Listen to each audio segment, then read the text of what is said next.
Ready to start another week of frustration and futility, if you will. And we are today here on this Sunday morning on the Joe and Joe Weather Show after 2 days of absolute gloom and dooms.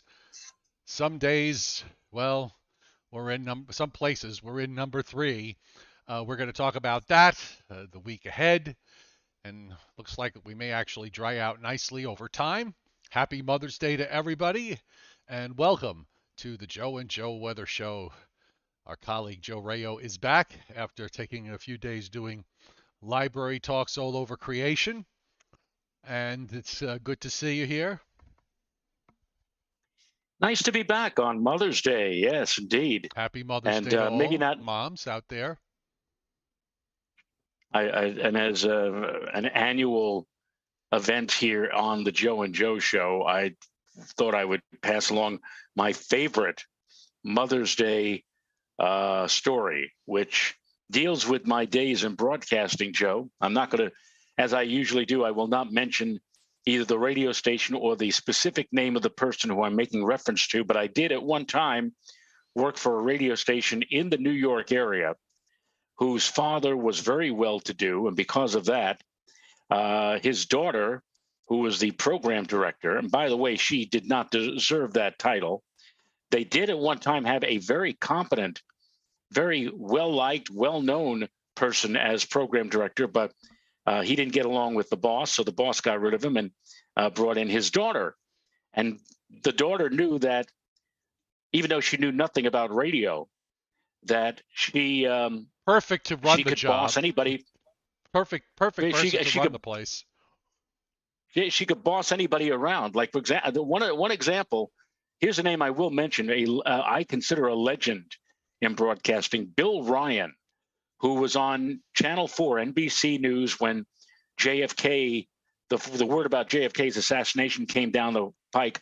Now, everybody remembers Walter Cronkite, but I have to tell you that there was no better professional in that situation to keep everybody calm and to talk to you during this tragedy than Bill Ryan.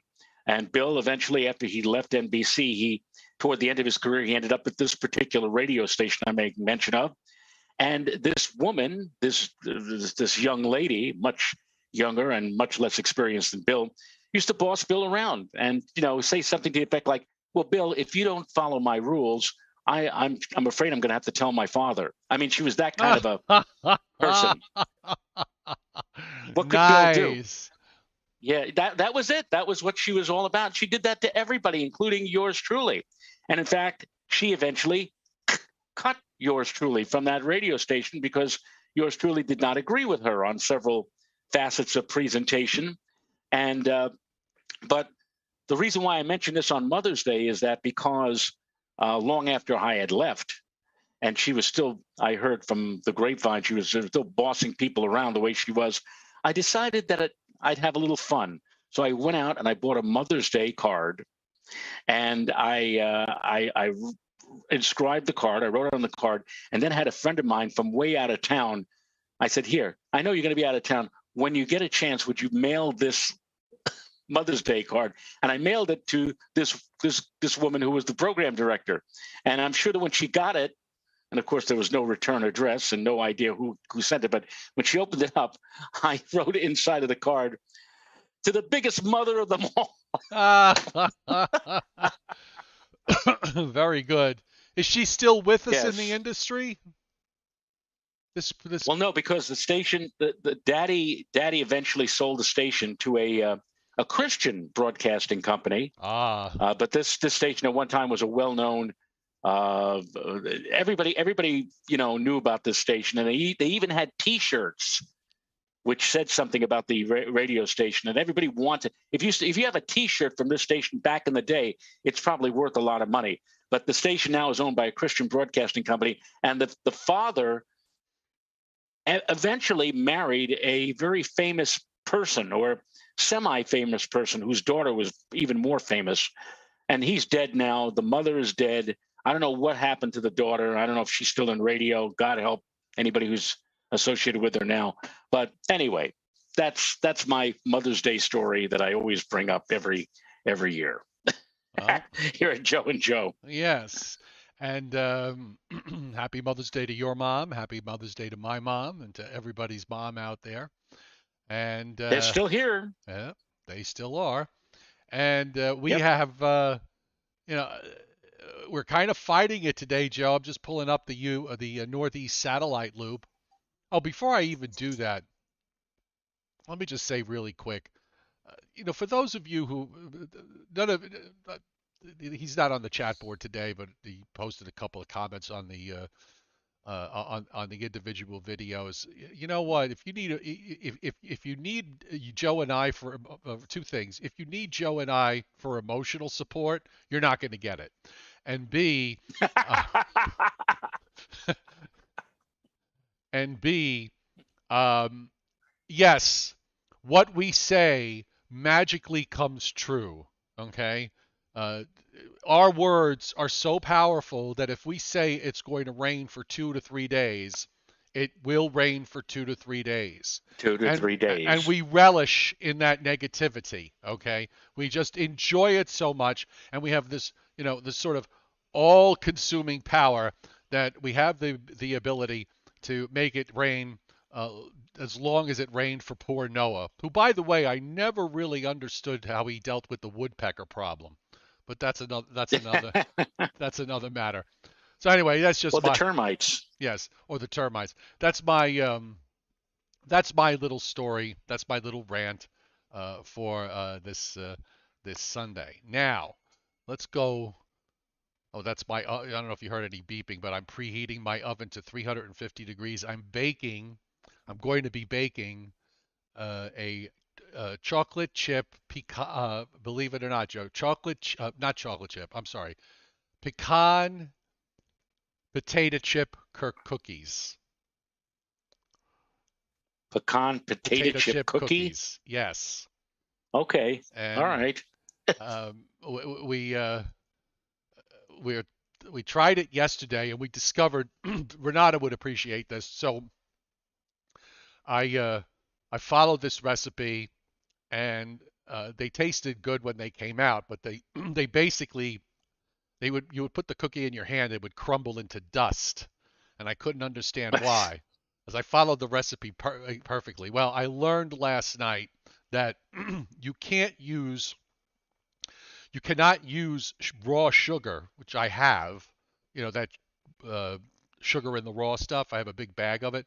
So I use raw sugar. Right. And you can't use raw sugar because the crystals in raw sugar are bigger than, say, in granulated sugar. So it doesn't cream. Right. So it causes what you're saying right, like that it's going to powder on me. I'm excited about this. That's more complicated than a ham sandwich. The so that's what happened. My batter didn't cream the way it should, so the cookies came out, where they just basically fell apart into crumbs all over the place. So now I redid the recipe today. I used brown sugar, which creamed perfectly, and now I'm gonna, after the show's over, I'm gonna put them in the oven. So and it's an easy recipe, by the way, to follow. Hang on a second. It's interesting because it's interesting you mentioned about that, because last night I made my first round of hummingbird food, and my wife has put in the sugar canister the same sugar that you just mentioned, the larger brand of sugar. Mm-hmm. What is that again? Not the regular granulated sugar, but the larger. And I said, I can't use this for the hummingbirds. Like the sugar in the raw. Sugar in the raw or whatever. I said, I can't use this for the hummingbirds. And of course, there was the argument like, well, they don't know the difference. But eventually she got out the bag of regular sugar. I made it. And as soon as we finish today, I'm going to proceed to fill the feeders for the first round this particular season of 2022. And they will enjoy, I hope, their sugary concoction. But yeah, it was not a great 3 days that we've had recently, and even now, it's kind of like broken type of cloud cover. The sun is putting in cameo appearances from time to time, but it seems, Joe, that places further to the south are still stuck in the muck, so to speak, with lots more in the way of cloud cover and even Yes. some lingering little spots of precipitation. Mm-hmm. It's still there, and in fact, I'm just going to bring up the satellite loop. I got a tight shot here of the Northeast, and this, of course, is always, this is one of the things I was worried about for today, is the fact that you've got this, you still have, especially aloft, you've got this basically an easterly flow going all the way up in the atmosphere. And by the way, I don't know if you saw this yesterday, but there were a number of places that reported sleet yesterday. Uh, Yeah, the the uh, the dew points, especially on the northern edge of where the precip was, dropped down into the 20s. There was some dry air that got in there, and the precipitation came over the top of it. You had evaporational cooling coming down, and you had folks coming right. in with sleet and temperatures down in the low 40s, which was not something that I guess I anticipated, but just goes to show you the nature of what we were dealing with here. And if you look on the loop, there's a war going on. Look at how clear it is across much of central and northern PA, even into northwest PA, northwest New Jersey. We see some thin spots in some of the clouds there. You just described what you have. I mean, it's absolutely brilliant blue sky and sunshine through much of upstate New York and going up into northwestern Vermont and into southeastern Canada. But we still have this rotation that's out here, the low level rotation is somewhere east of the Virginia coast, and we've got clouds that they kind of thinned out to the set. They looked like the dry air was coming southward. Now you're getting this this bulge that's coming back northward.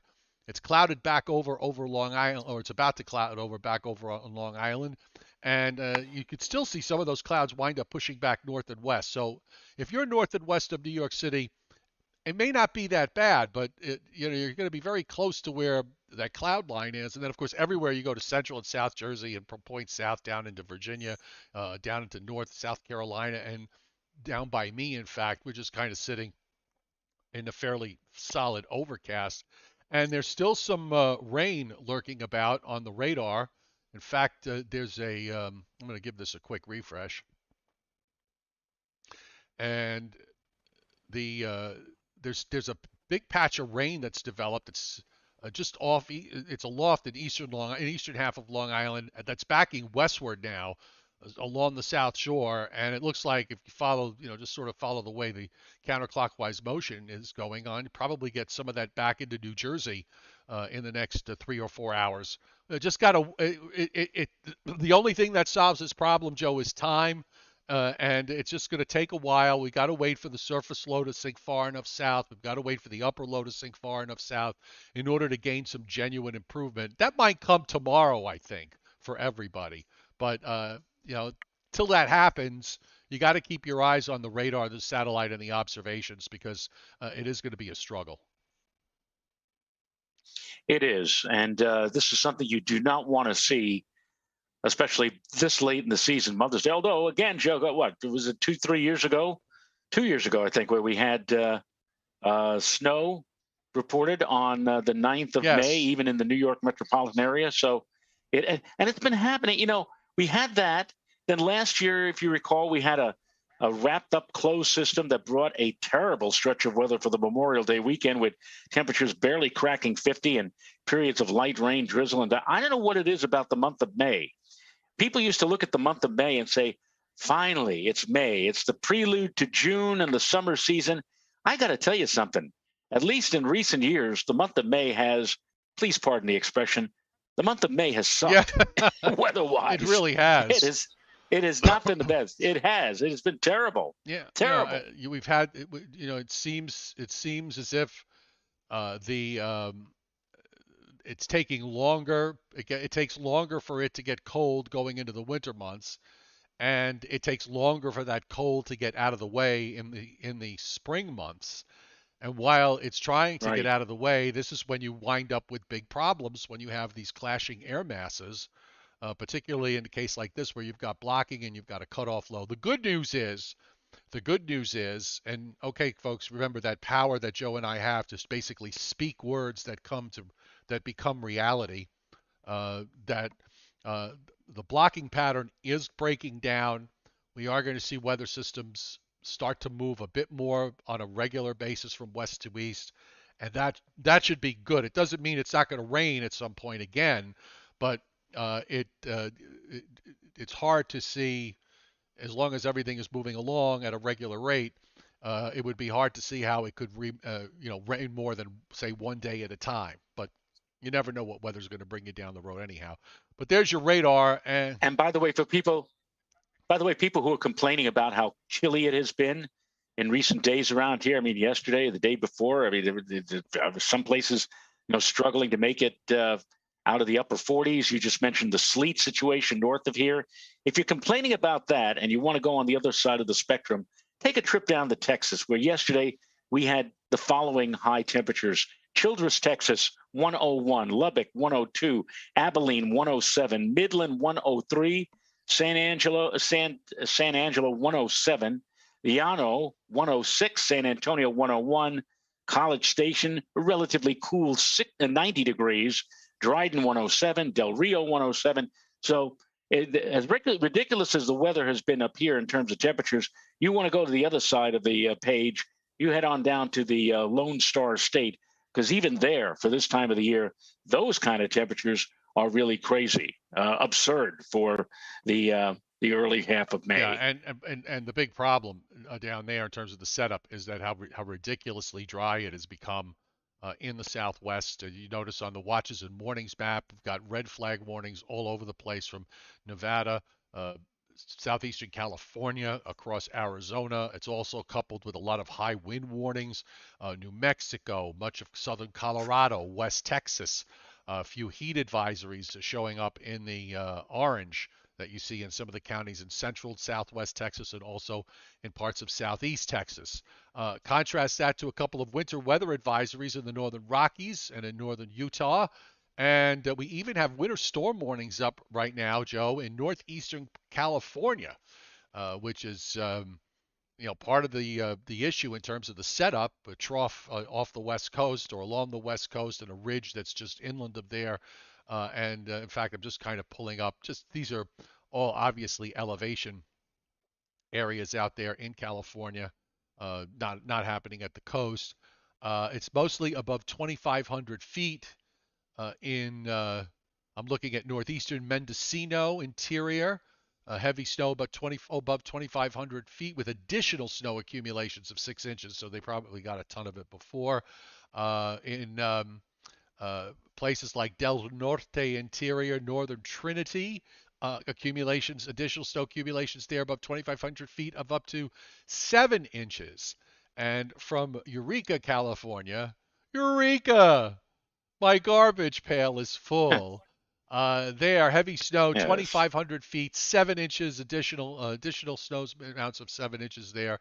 So you're getting these pockets of weather that's a little bit on the odd side, unusual, but not necessarily unheard of. Should also mention, by the way, we have 2 red flag warnings up for couple of dry. I think it's 2 counties. It might be more. Several dry counties here in central Florida. So I wanted to just address that. And a lot of the eastern half of the United States, by the way, showing special weather statements for some unusually dry conditions. Hard to believe after the weekend that we've had, but there are places that haven't seen a whole lot of rain. So as far as severe weather is concerned today, marginal risk up in the Dakotas, western Minnesota, northern Nebraska, and in a very small area in north central Texas. For tomorrow, the risk area is going to push to the east, and we're going to see a small area of slight risk in eastern Iowa, a marginal risk that extends up into northeastern Minnesota and much of Wisconsin. It's a 5% tornado risk in that slight area, and on day 3, we are looking at a slight risk moving into West Texas, so maybe they'll get some rain there with a marginal risk covering around that slight risk area, days 4 through 8, as we take a look at the long range. Potential too low on day 4, slight risk indicated up in the northern plains into Minnesota on day 5, day 6. We are seeing, come on, day 6, predictability too low. Day 7, predictability too low. And day 8, predictability is considered to be too low. So I'm optimistic, by the way, because looking at WPC's rainfall forecast for the next 7 days, Joe, nothing. We have some leftover light amounts for today that are showing up in the light green, basically zero point zero 0.01 to 0.10 additional rainfall. Of course, the amounts get a little greater as you get down into central and southern Virginia and North Carolina. There, we're talking about the 3/4 of an inch to as much as 2 inches in some places. But it does look like once we get rid, once we resolve all these onshore flow issues and where the high is and everything else, and the upper low, the Northeast should be in good shape this week. In fact, yes. And in fact, later on in the week, we may very well see. And this, by the way, I was discussing this with Renata this morning. This is not an omega block per se. This is what is referred to by meteorologists as a Rex block. And a Rex block is when you have a big dome of high pressure and it sort of cradles, if you will, around a low pressure disturbance, an upper level low pressure disturbance, and such that indeed nothing seems to move because of the blocky nature. The high doesn't move, the upper low doesn't move, and so for a while you end up with this pattern of, and if you're in this pattern when the weather is reasonably nice, you get up a long stretch. This one is going to be one where we're going to be seeing increasing warmth, and maybe not necessarily for coastal areas, places along the coastal plain, but by Thursday and Friday of this week, look out, temperatures inland may soar to or even above 80 degrees. And as one of the things we were discussing this yesterday, and Renata said, "You're kidding. I mean, what about, you mean for us up here in Putnam Valley, 80 degrees?" I said, "Yeah, I could see temperatures reaching like 80 to 85 before the end of this week." I know it's hard to believe considering stepping outside right now and feeling how chilly it is, but that looks like the story for later on in the week because of this big blocking pattern. Yeah, and one thing about that blocking pattern, which I'm going to, and your reference to the temperatures here, I'm going to pull up the temperature map. We are in a situation. Anytime you have a blocking situation, you have in in the springtime. Not so much in the wintertime, but in the springtime, whenever you have a blocking situation, you wind up with what I often refer to as the upside down nature of the atmosphere. And what winds up happening is that your high temperatures are actually higher as you go north than they are as you go south. Okay, Right. this is being evil. So let me bring up the temperature map because I had already pre-saved it.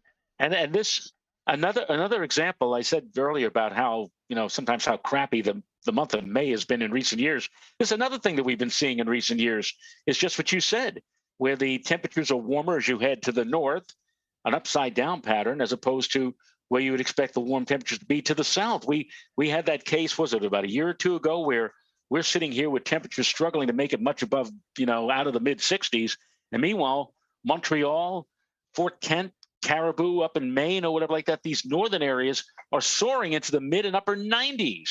And that was because of a big blocking ridge that was located again to our north. And we will be seeing something similar to that in the days to come here again in the Northeast. Yeah, I'm sorry, my map is getting got stuck there when I was trying to load the temperature map. I'm just going to I want to bring up the U.S. loop so we can take a look at what's going on everywhere else. But hang on one second here. We'll set that.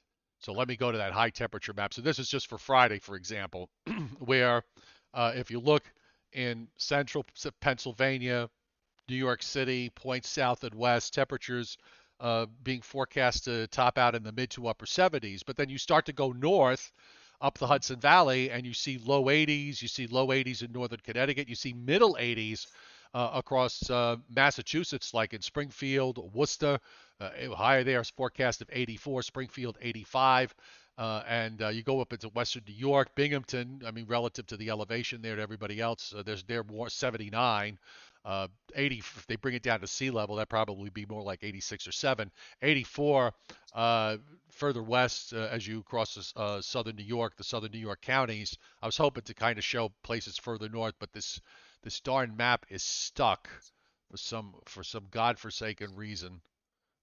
Give it a refresh. We'll come back to it It's later. technology, Yeah, Joe. it is. Technology. So here's the full U.S. satellite loop, and you see the orientation of the cloud cover in the northeast is northeast to southwest. The dry air that lies just to the northwest of that. There's decent weather across much of the Gulf states, but I actually have the clouds backing from the northeast to the southwest into Georgia right now because of the fact that, and that's a good sign overall for the east because the upper low is probably starting to show signs of pivoting back west and south and then dropping southward.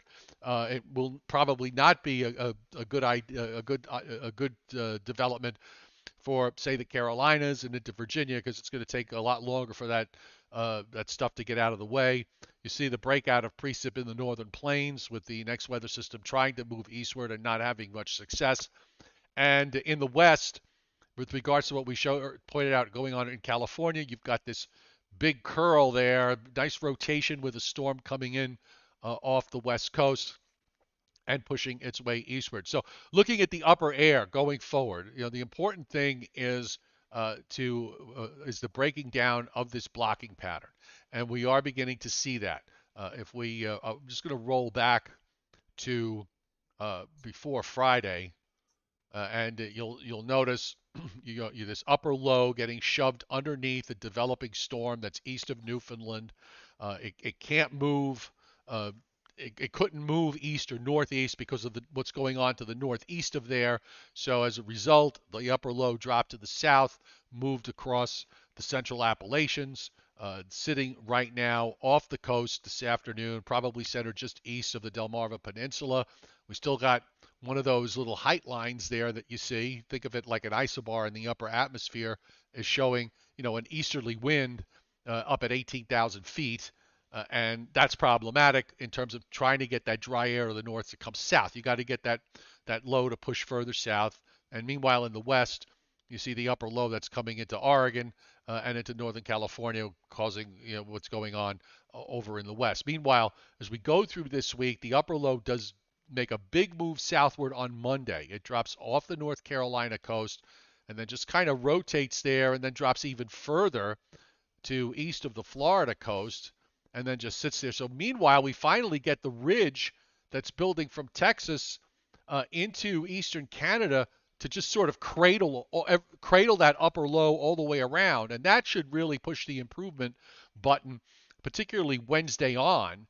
And after that, as the upper air flow begins to normalize and go more west to east, the coastal upper low gets absorbed by the next trough coming into the west, and then that marches along into the eastern part of the United States. Yes, we do have a trough in the east by later next week, but it should lift out because we don't really have a whole lot of blocking, although I'm looking here, Joe, after around Saturday the 21st, if the GFS is right, there is some blocking that develops again, but it's offshore.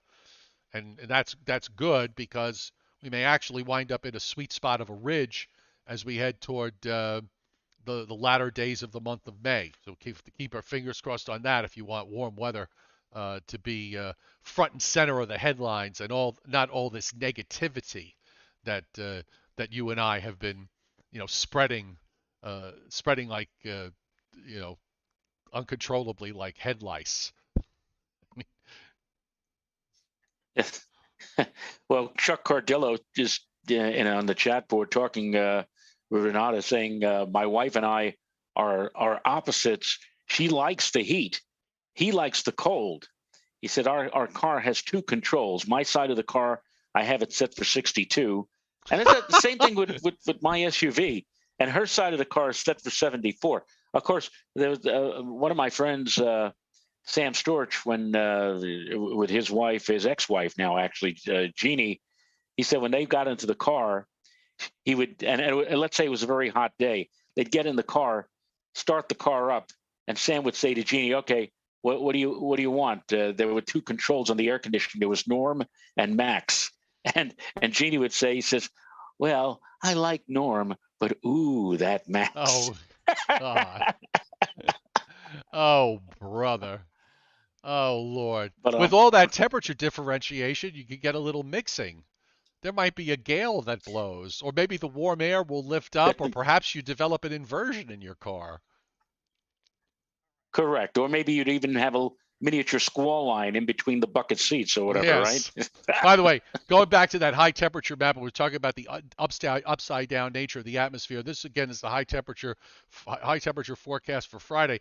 Take a look at those highs up in upstate New York, mostly in the middle 80s. And even into Maine, seeing temperatures up into the upper 70s and low 80s. And then again, as you go south, it's in the mostly middle and upper 70s down into Virginia and further south into North Carolina. This is, again, what happens when you have an upper low like what we have now. I mean, look at this. I got 70s all the way down into Georgia here going into the end of the week, which is fine by me here in the mountains. So when we get rid of all of this, you're going to see maybe something a little more normalized, where the further north you go, it'll be cooler, and the further south you go, it'll be warmer. So there's your surface low this morning, centered at about 35.4 north, 72.8 west, non-tropical in nature.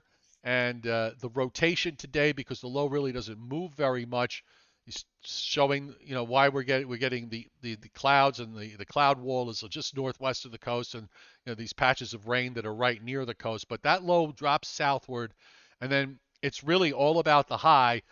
It's also going to be there's going to be an east wind probably into at least Wednesday.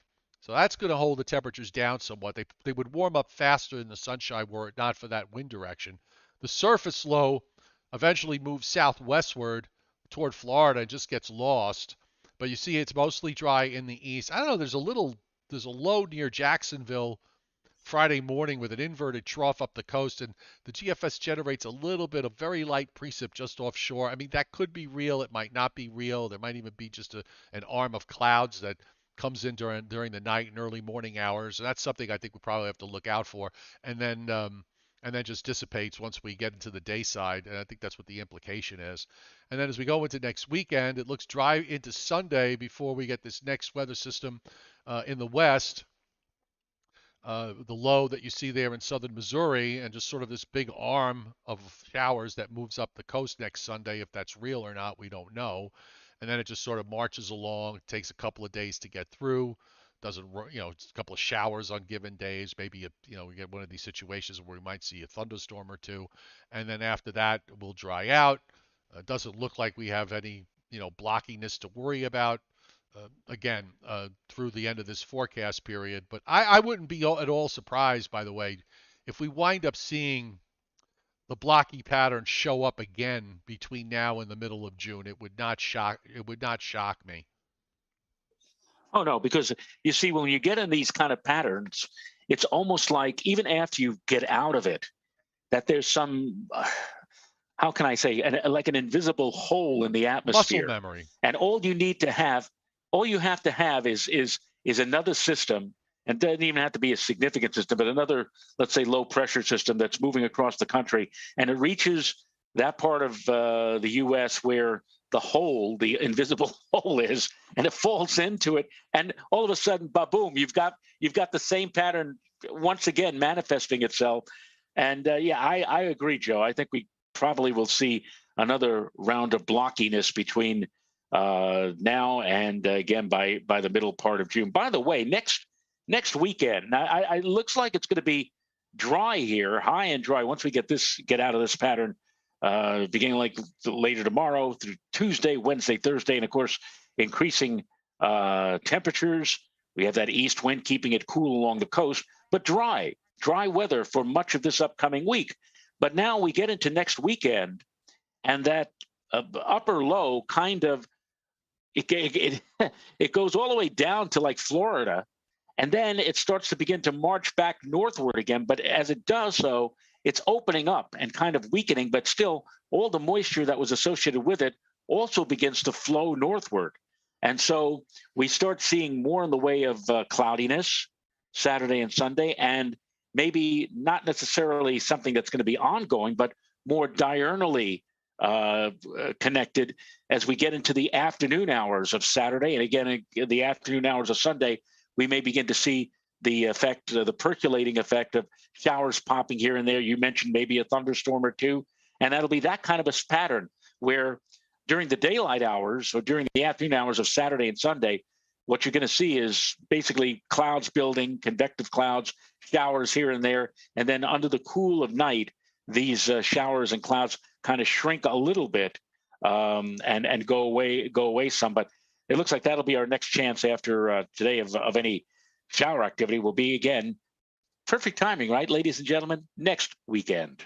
For William, not from the New Jersey shore, who says these two love crap weather, going to be a year without a, and then of course his limited vocabulary comes into play. Fill in the blanks. Summer, I know, blank blank summer, I know it. For you on the Jersey Shore, yeah, okay, absolutely. Our magic, our what we say will happen. You won't see a ray of sunshine for 3 months, and it won't get out of the 60s. Okay, are you happy now? Because I am, because I love crappy weather. One more thing here before we come back to the screen. I just wanted to bring up the NAO.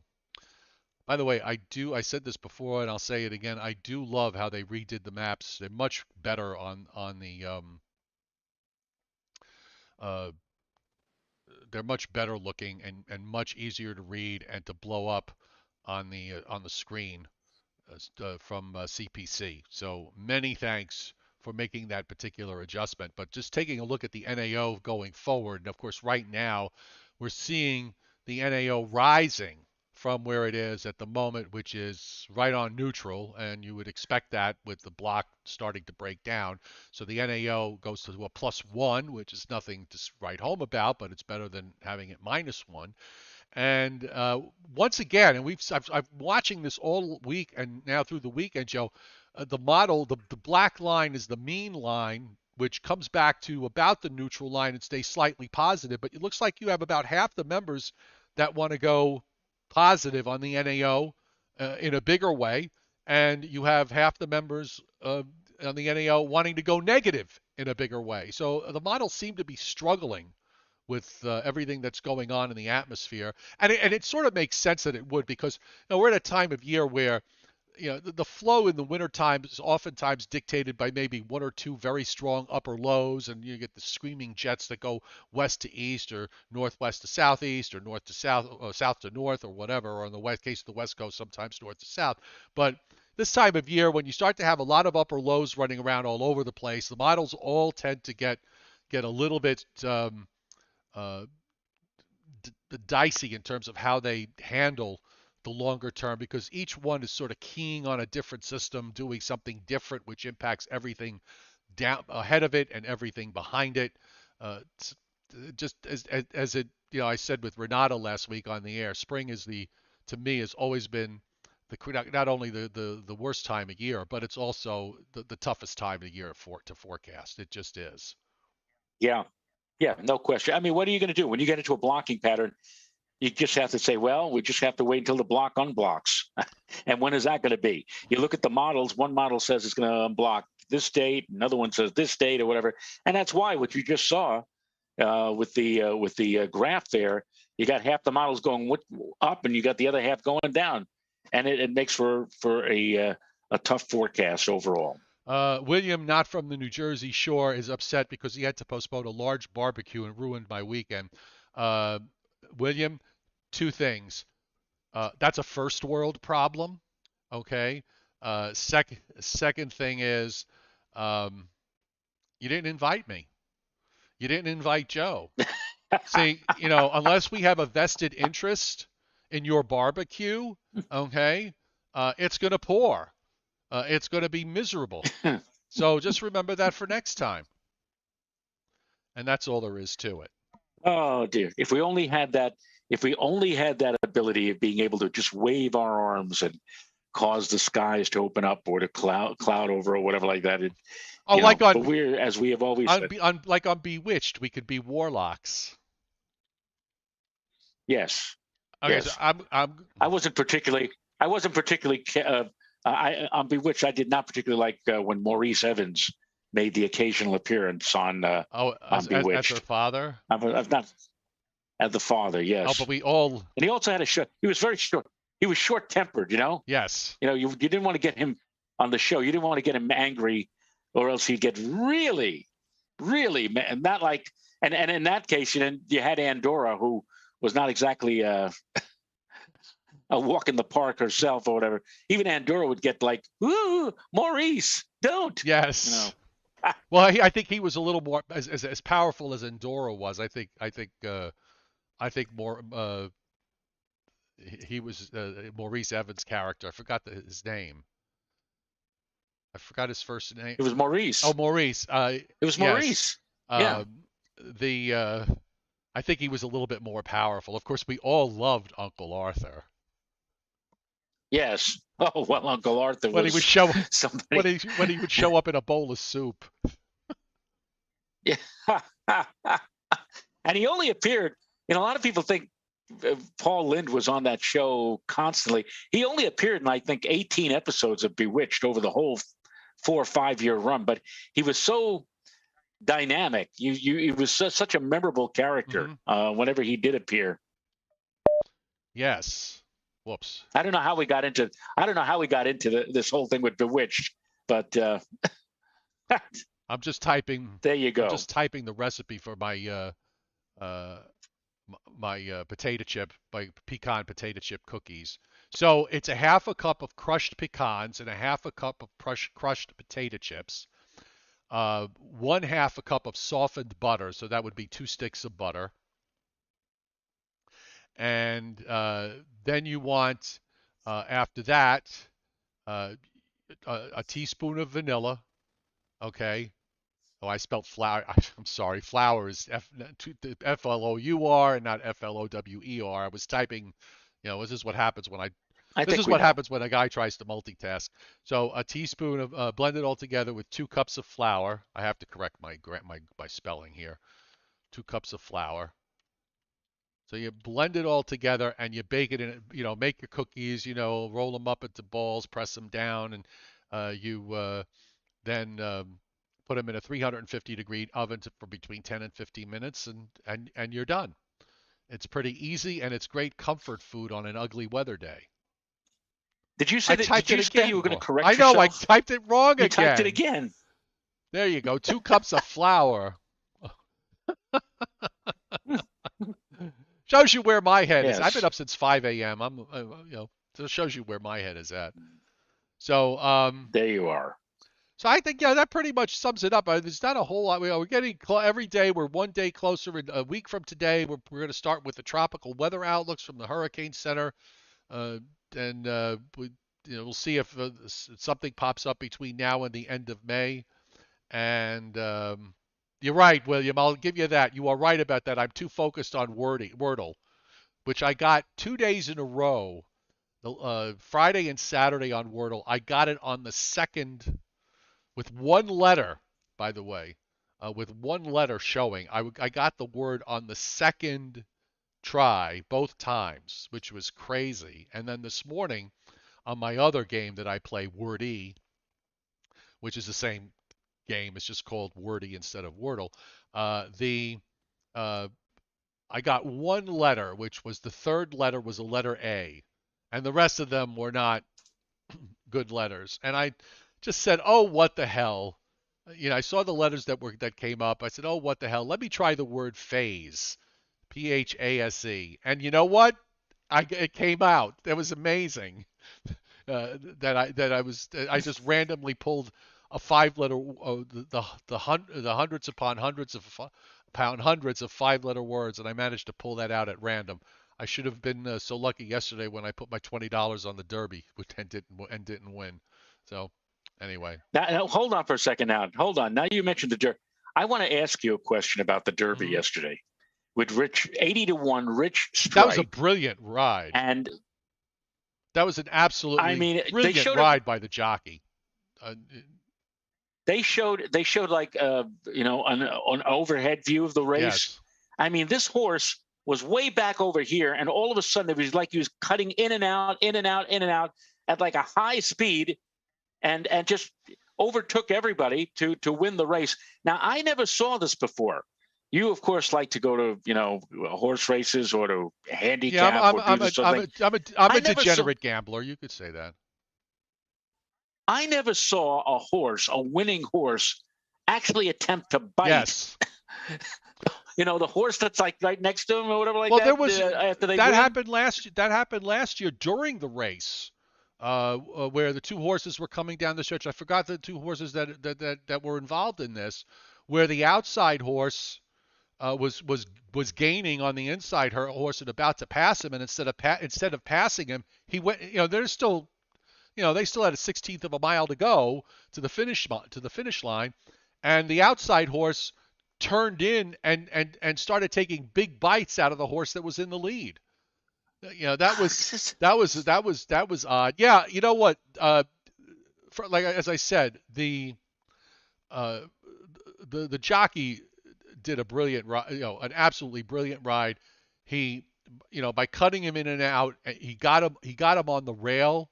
So he basically took, when you have a 20 horse field and horses all over the place, you want to cover that mile and a quarter in the shortest distance that you can, because if you're running on the outside, you're running longer than a mile and a quarter.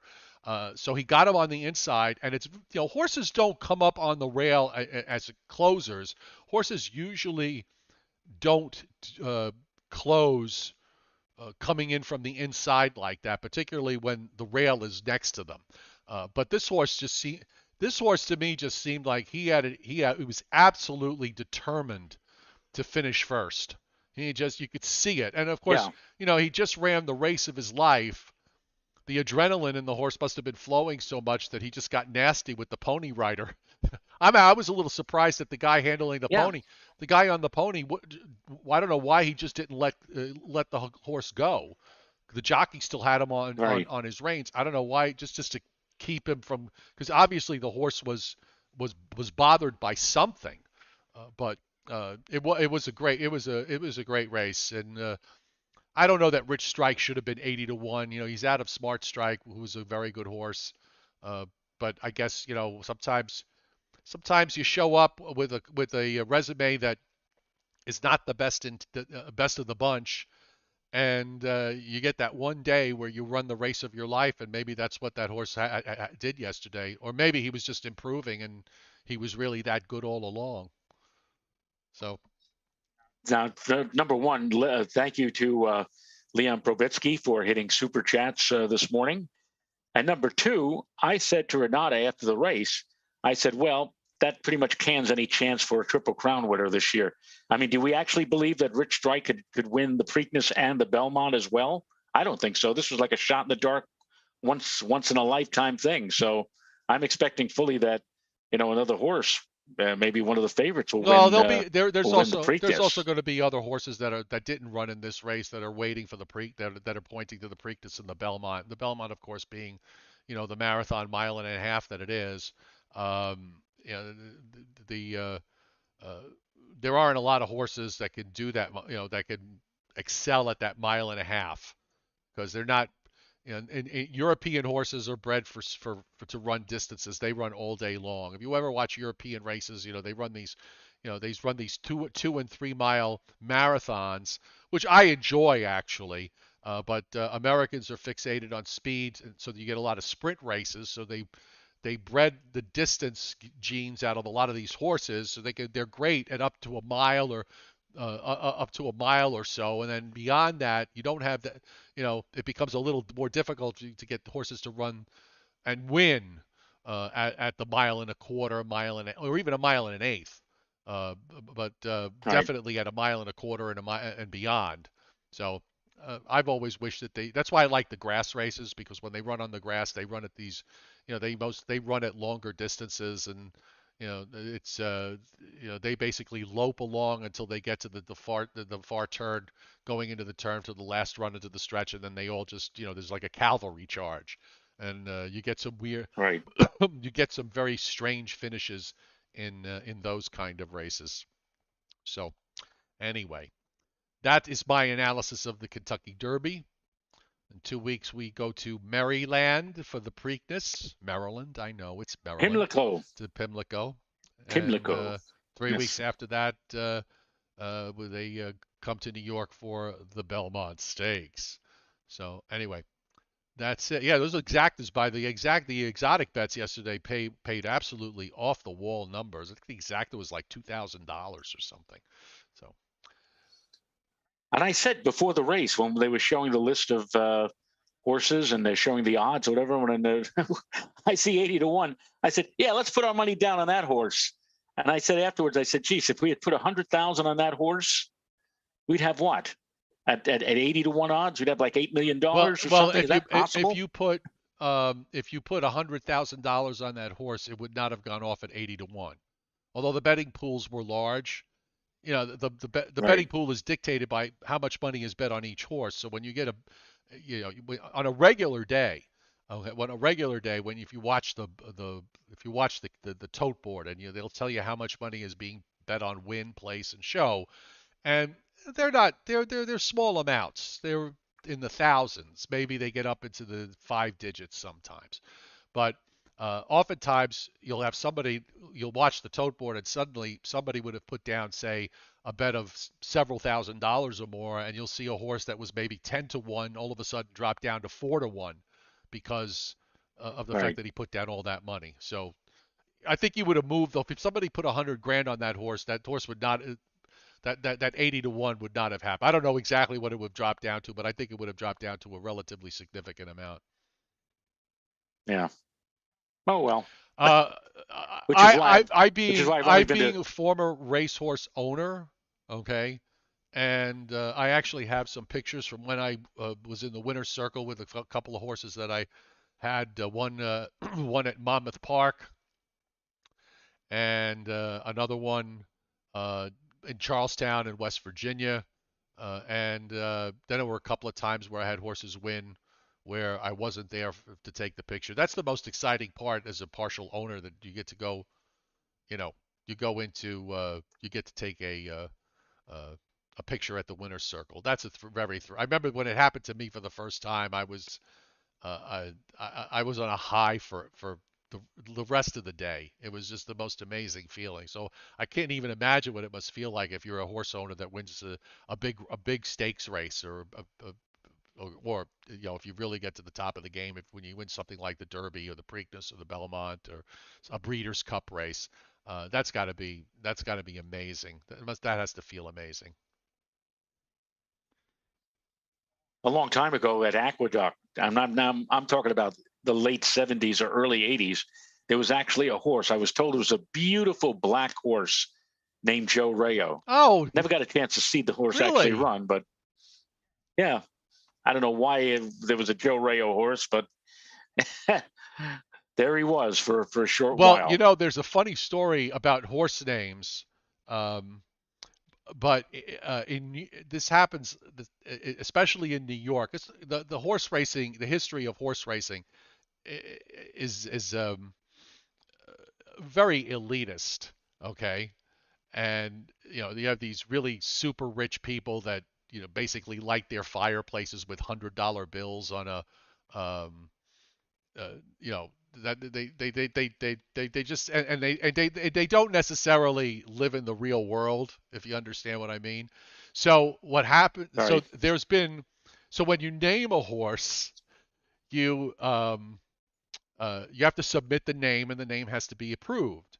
So you get these people that they put names where they have sexual, connotations to it, but the people that are they approving the names really just don't get it. Like for example, some of the names. There was a horse not that many years ago that ran in New York, and her name was Bodacious Tatas. Um, then there's Passing Wind. Okay. Yeah. Uh, G Spot. Geespot. Uh, and then this one, if you say it fast, you'll understand it. Hoof-hearted.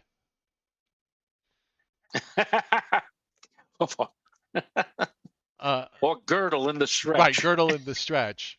And then there was some people, like there was some like cute names like Pony Soprano. Pony Soprano. Uh, Uh, Naysayer, Neigh, Justine Time. But yeah, you get some weird. I'm just looking here on you know, just some of the funnier horse names that they had in racing, pulling them up on Google. But yeah, it's all and then it's really the funny part becomes when uh, the race caller would have to say the name. Yeah, like his bubble gum sticking to the rail, let us by ahead. You know, well, that's kind of like the Spike Jones yeah, recording of Beetle Bomb. Remember that? yep. And Beetle Bomb. Oh, it's just crazy. Eric Robertson, what temperature do you set the oven? 350. I'm sorry, 350. Let me put that on there. Bake at 350, 10 to 15 minutes. I forgot. That's very important. You want to know, um, you want to know what the temperature is in order to bake the cookies correctly. That's very funny. I'm just looking quickly at my on my Facebook page how they show you memories, things that you've posted over the Mm-hmm. years, and I see this is from the pandemic. Now you think the pandemic, of course, COVID-19 is rising again, presumably, but it's not anywhere near as bad as it was 2 years ago at this time. 2 years ago, I see day 46 in quarantine. I finally got a chance to get to the bottom of the deep freezer, and it's a wrapped up piece of meat, and it says dinosaur leg. Oh God. All right, so before we go, I just want to wish my cousin Joe Massaro, who's a Throgs Neck resident, a happy birthday. He is 8 months older than myself, and when we were kids, Joe, he's between the ages of I'm 8 months younger than him, but basically for the first 6 years of my life, we were always together. So this was even before my mother had my sister, and then later on my brother. So every year when it's his birthday, I always, I write I write some kind of poem or funny line. So I wrote a poem to him, and this poem reads as follows: On this day, after a sleepless night, getting up becomes a fight. You straighten up your thinning hair, sit on your ass in a lovely chair. Breakfast you decide to pass. Bacon and eggs can give you gas. So you wait to order a healthy lunch, choosing food that is hard to munch. So you wait for later for a hearty dinner, forgetting the days that we were all thinner. This is what happens when you open the door to the grand young age of 64. I'm kidding, of course, so I will remind you that as cousins, we are two of a kind. That's a throwback to the Patty Duke show. Enjoy your very special Right. day. Don't let a number stand in your way. Happy birthday. Do take care. Next year, you sign for Medicare.